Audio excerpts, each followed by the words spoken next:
One, two, get down.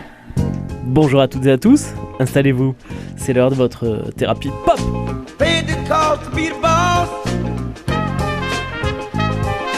Paid the cost to be the boss. I paid the cost to be the boss. Look at me. Chers amis, bienvenue à bord pour ce nouvel épisode de Thérapie Pop, l'émission qui décrypte pour vous la musique contemporaine des années 50 à demain. Nous sommes comme chaque semaine ravis de vous retrouver pour 26 minutes de culture musicale. Et pour mon plus grand plaisir, mais également pour le vôtre, c'est Gauthier, nouveau papa de la petite Aliénor à qui on souhaite la bienvenue. Salut ma chère petite Aliénor. Qui sera bercée tout au long de cette année par nos prescriptions, entre autres. Alors pas celle-là j'espère, parce que tout n'est pas très écoutable, mais le best-of au moins de janvier. Ouais.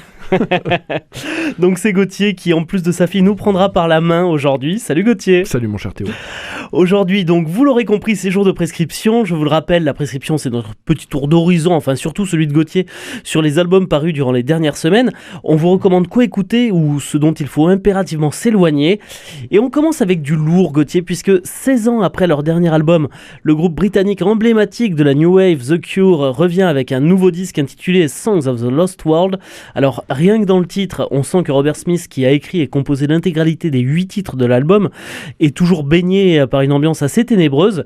L'accueil critique est toutefois dithyrambique. J'ai même vu que Pitchfork l'avait 7,9 gratifié, exactement, d'un 7,9. On s'écoute un extrait donc ce sera A Fragile Thing, et tu nous dis après si tu rejoins nos confrères dans cet enthousiasme.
Bon, il a rien perdu de son timbre de voix, ce bon Robert Smith. Non, ça change pas beaucoup, effectivement. Mais même dans les compos, t'as les mêmes petits... je sais plus comment c'est cet instrument, c'est avec les petits tubes en métal là qu'il y avait sur Disintegration notamment. Un métallophone ? Non, tu sais, le truc que tu passes... il fait tring comme ça là. Que t'as chez ta grand-mère, tu sais, le truc qui ouvre les portes et qui fait tring comme ça. D'accord. Voilà, mais il y a un instrument. Alors c'est les portes du paradis pour ma grand-mère, mais oui, non, mais à l'époque... je sais pas quel carillon. C'est un carillon. Ben un carillon, voilà. Théo, voilà, tu vois. Comme quoi, quand tu t'y mets. Merci mamie. Gauthier, il est bien cet album.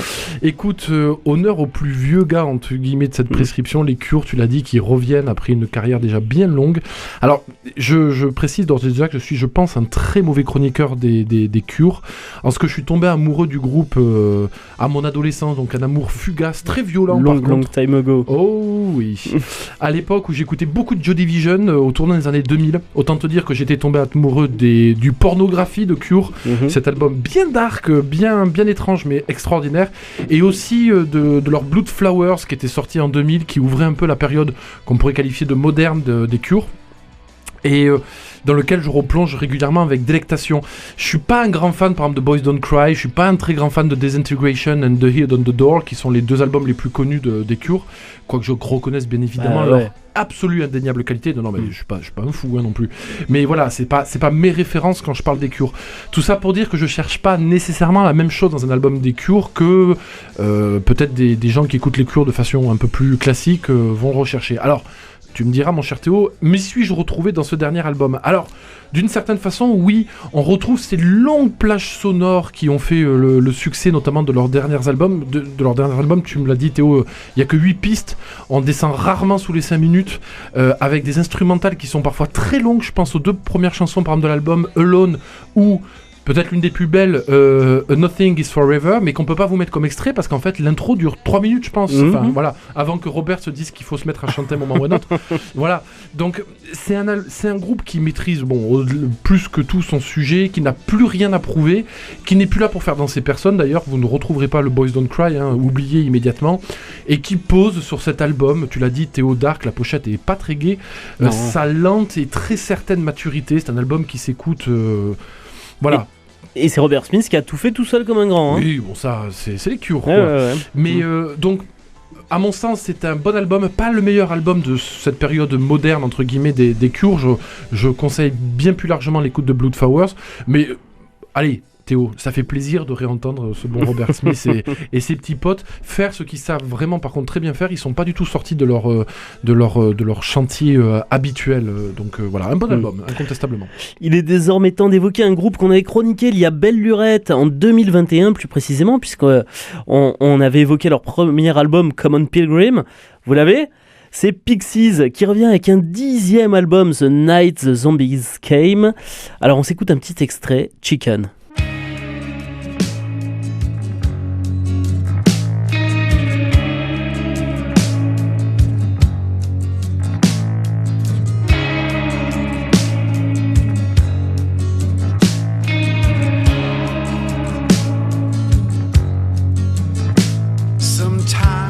I feel like a chicken pecking my way through the trees when something aloft cuts my head right off. Now I'm dealing with decapitation. I'm begging you,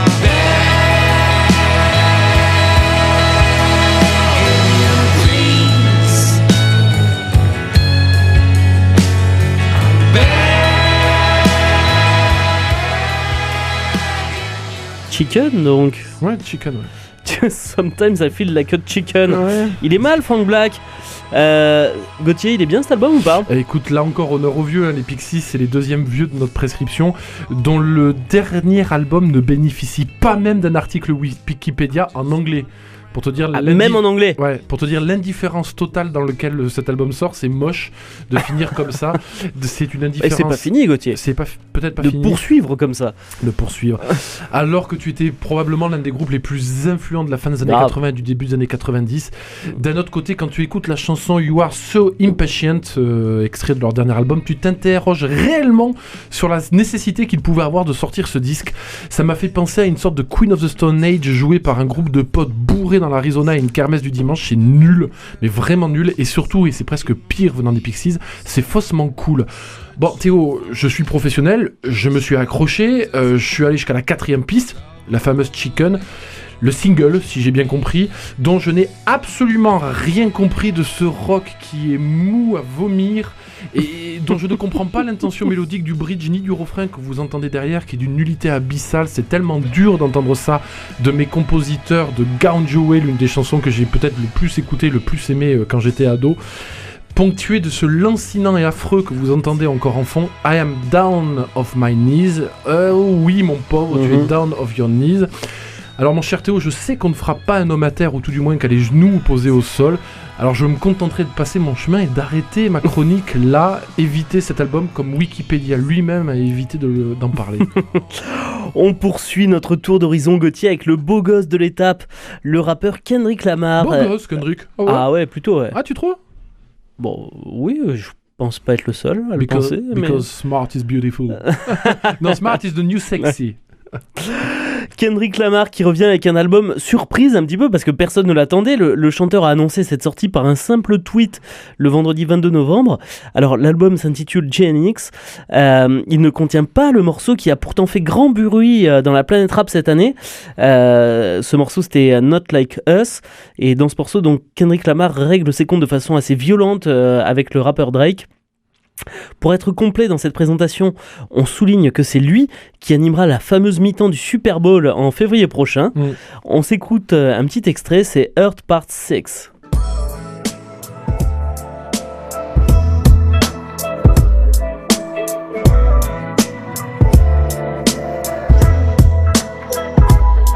Load up the Pro Tools and press 3. Studio filled with Jack in the Box and Pepsis. Niggas watching Worldstar videos, not the SBs. Laughing at B-Pump or stomach turning. I get up and proceeded to write some. Absol in the corner, mumbling raps. Fumbling packs of Blackie Mouse. Crumbling Kush till he cracked a smile. His words legendary, wishing I could rhyme like him. Study this style to define my pen. That was back when the only goal was to get J-Rock through the door. Warner Brother Records, hope Naeem Ali will let us know. Was excited just to go to them label meetings. Wasn't my record deal, but still I couldn't believe it. Me and Rock inside the booth hibernating. It was simple math. If he made it, that mean I made it. Everything I had was for the team. I remained patient, grinding with my brothers. It was us against them, no one above us. Bless our hearts. Use your heart and not your right. Just relax. If you got time, then I got time.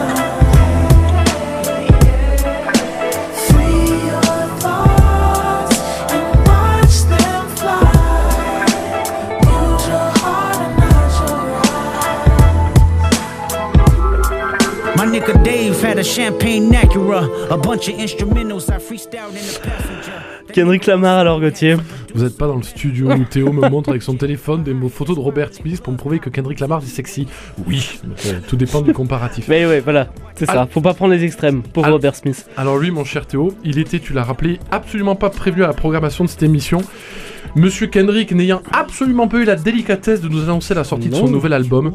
Il faut dire que c'est un peu à l'image du personnage, toujours en train d'ouvrir des voies à travers le rap et le rendre toujours plus étonnant, moderne, intelligent.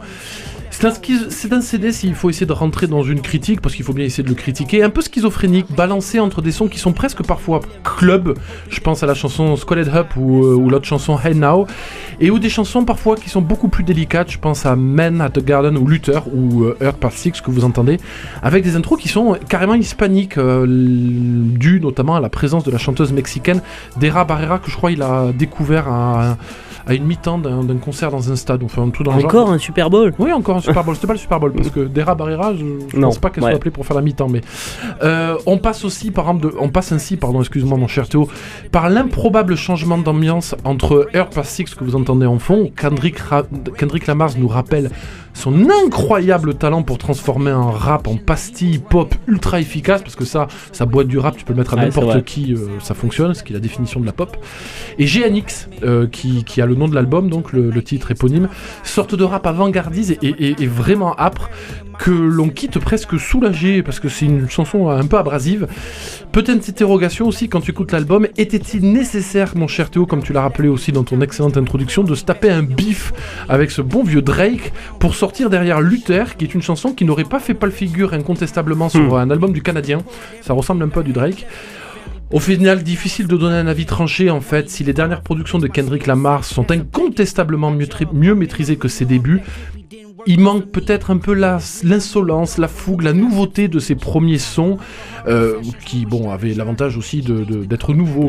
C'était Kendrick arrivé, voilà. Mais quand tu te souviens du jeune fou qui changeait King Kuta et qui faisait danser beaucoup de monde, et maintenant quand tu le compares à cet adulte plus sûr, plus affirmé, mais aussi peut-être un tout petit peu plus prévisible dans ses sons, Earth Part 6 c'est une très belle chanson, mais qui n'est pas non plus incroyablement originale, même si c'est du Kendrick Lamar remarquablement maîtrisé. C'est un album en fait qui semble d'une certaine façon presque sage artistiquement par rapport à ce que Kendrick a pu livrer. Je rappelle que son précédent album était quasiment, je crois, voire un double album. malgré quelques embardés, et aussi un album presque introspectif, une ambiance peut-être plus douce, plus... Merde, j'ai le mot allemand en tête, mais il me faudrait cotonneux, on va dire, que ses précédents. Bon, précision étant faite que bien évidemment un Kendrick Lamar, même sage dans sa créativité, et devant la majeure partie du rap game actuel, à bon entendeur, vous pouvez bien évidemment foncer sur cet album, ça reste du Kendrick, ça reste excellent. C'est peut-être, si je devais conclure, quasiment son album le plus facile d'écoute dans toute sa discographie, parce que les premiers avaient des tubes que tout le monde connaît maintenant, mais c'était des albums que tout le monde ne connaît pas forcément dans leur ensemble et qui étaient parfois un peu étonnants. Celui-là, et ouais, c'est un album très mature d'un mec qui connaît son sujet. Oui, tu m'étonnes. On poursuit, Gauthier, avec Father John Misty, dont on avait parlé en septembre dernier, et je t'avais remercié de me l'avoir fait découvrir. Alors, il revient avec Mash Mashana. Merci pour le titre imprononçable. Et je suis content que ce soit toi qui lui allais le dire. Donc Mash Mashana, je reviens au passage, qui est le 6e album de Father John Misty, mais le 14e de Joshua Tillman, puisque ce dernier n'a pris le pseudonyme de Father John Mystic en 2012. On s'écoute un petit extrait de Mental Health.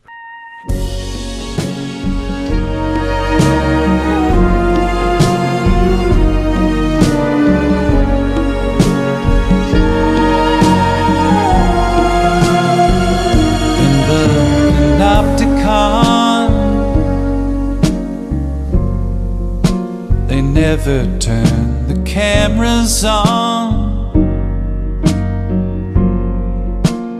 The gods and the knocks went home. They do a fine enough job on their own. Your true self, oh, they'd love if you could find it. Makes you much less hard work to predict. One of these labels bound to fit. Alors Gauthier, il est bien ce Mashana? Écoute, donc maintenant que t'es lancé, tu te lâches plus. Écoute, j'avais noté dans ma chronique que c'était le début des Challengers après Kendrick Lamar, Spexies et les Cure, mais tu me l'as rappelé, mon cher Théo. Father John Misty, c'est plus un premier-né. Ah non, c'est un routier. Ouais, quoi qu'avec ce CD, il ressort peut-être un peu de ses standards. À la façon des Cure, il a un format assez particulier. C'est 8 chansons pour 50 minutes, donc comprendre des plages qui s'étirent énormément. Bon... Il y a rarement moins de 6 minutes. Hein. Alors, on y retrouve la géniale I Guess Time Just Make Fool of Us All, un peu longue à prononcer, dont on avait effectivement parlé en septembre, tant je m'étais dit que celle-là pouvait te plaire pour la rentrée. L'album s'ouvre avec la chanson éponyme, Théo, de l'album. Si tu veux le replacer, je t'en prie. Mashana, Gauthier. Ça y est, il le maîtrise.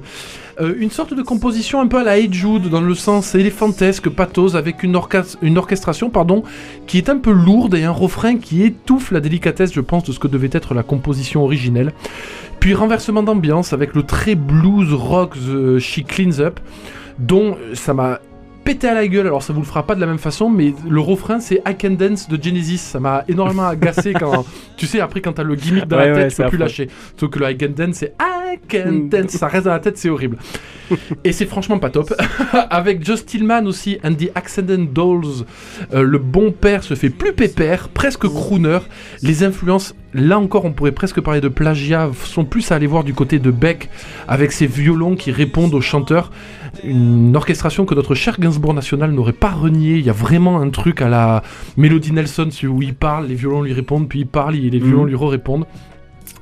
Sur Mental Health que vous écoutez en fond, le bougre se fait quasiment lyrique, laissant ses mélodies s'envoler allègrement. Alors, vous l'entendez pas parce que la chanson dure 7 minutes, mais à la fin, ça orchestre à fond.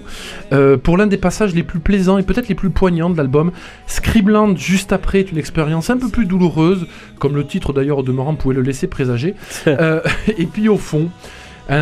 pour ma part en tout cas, un certain désintérêt apparaît quand on écoute l'album, qui est incontestablement pas mauvais. Father John Misty est un artiste, ne serait-ce que porté par sa magnifique voix, qui laisse jamais insensible, mais qui n'apporte pas grand chose à sa discographie. et qui foncent assez rapidement dans les émotions un peu faciles et un peu grandiloquentes, et surtout, encore une fois, moi j'ai eu un gros problème, chaque fois que j'écoutais une chanson, je trouvais le plagiat de quelque chose. Ouais. Donc c'est un peu enquiquinant, quoi. Voilà, quand t'essaies... Bon, c'est pas le meilleur. La chanson I Guess Time Just Make Fool of Us All était sortie en présentation d'un best-of qui était sorti en septembre, qui est une très bonne intronisation ou une introduction plutôt, ouais. plus qu'intronisation, à la discographie de Father John Misty, qui reste quand même un artiste hyper intéressant. S'il faut choisir, écoutez plutôt Father John Misty que les Pixies. Enfin, Ouais. pas en général, Ça, on l'aura compris. mais sur la prescription. Il est maintenant l'heure de parler de Soccer Mommy qui est de retour avec un 5e album intitulé Evergreen. Alors, je vais être très franc avec vous, je vais avoir un peu de mal à vous en parler étant donné que c'est l'album de la prescription que je n'ai pas écouté. Il y en a toujours rien. Voilà, il en fallait un, c'est celui-ci. Alors on va s'écouter un petit extrait, Gauthier, on s'écoute Salt in Wood et tu nous en parles après.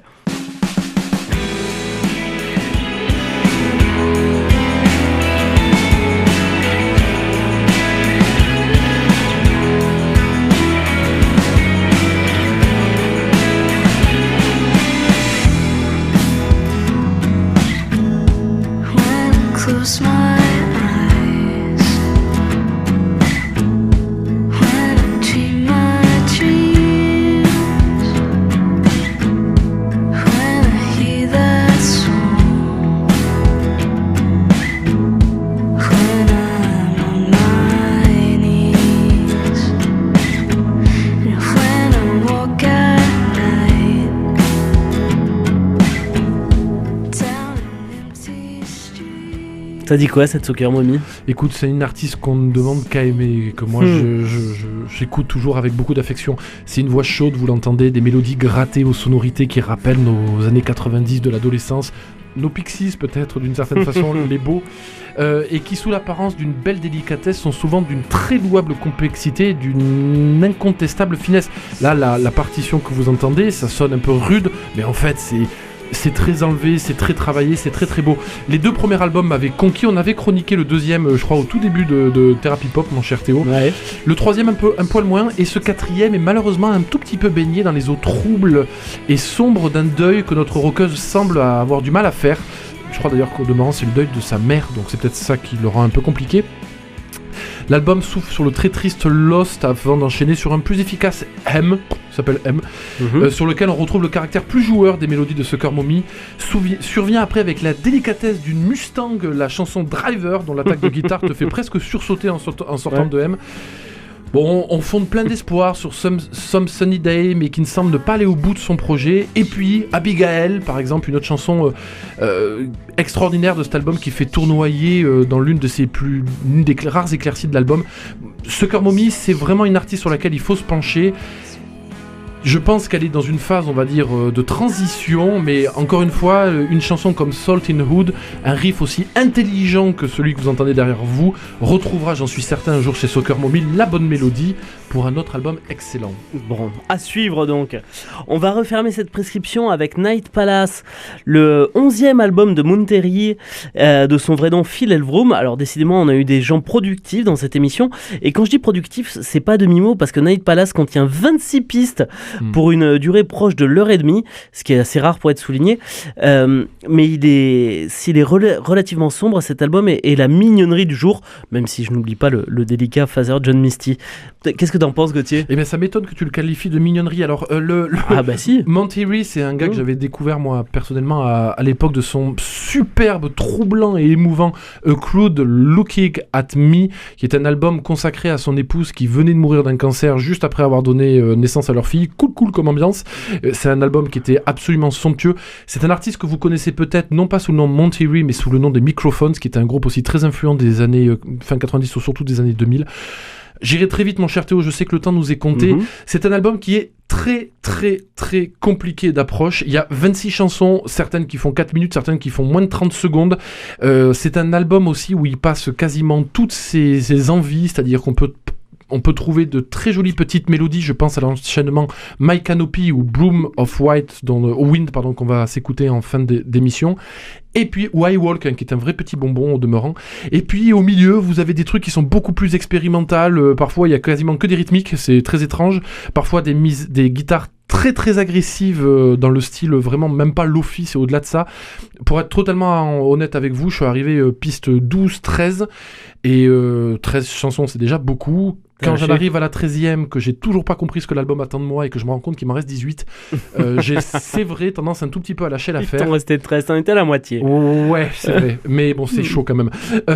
Voilà. C'est peut-être pas l'album que je vous conseillerais de Mountain Rise, c'est par contre peut-être celui qui est le plus, à mon avis, jubilatoire pour lui parce qu'il a mis vraiment tout ce qu'il savait faire depuis l'époque des microphones. Je vous laisse avec Bloom of Wind, mon cher Théo, qui je pense l'une des plus écoutables, ou sinon, encore une fois, foncez sur I Walk, qui est une très belle chanson. Bon, chers amis, cette émission touche à sa fin. On se quitte donc en s'écoutant Bloom of Wind comme promis. Je vous rappelle que cette émission est à retrouver sur le site de Radio Présence, mais également sur toutes les plateformes de podcast disponibles, ainsi que chez les radios partenaires. On se retrouve bien entendu la semaine prochaine et on fêtera l'anniversaire de Black Messiah, 3e album du chanteur de R&B D'Angelo. Une très belle semaine à vous, une très belle semaine à toi, Gauthier. Salut Théo. À lundi.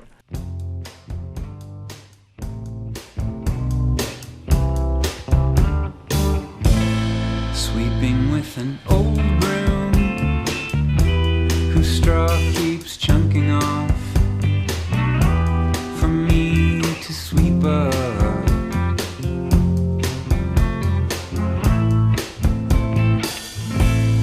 When my life is worn to a numb, I too will be swept up eventually.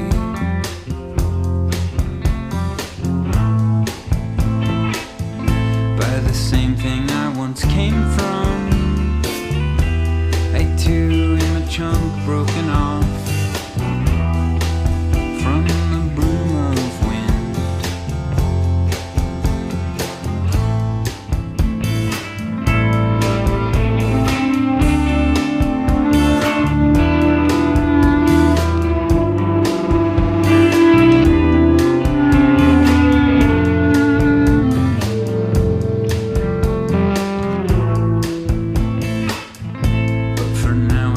Across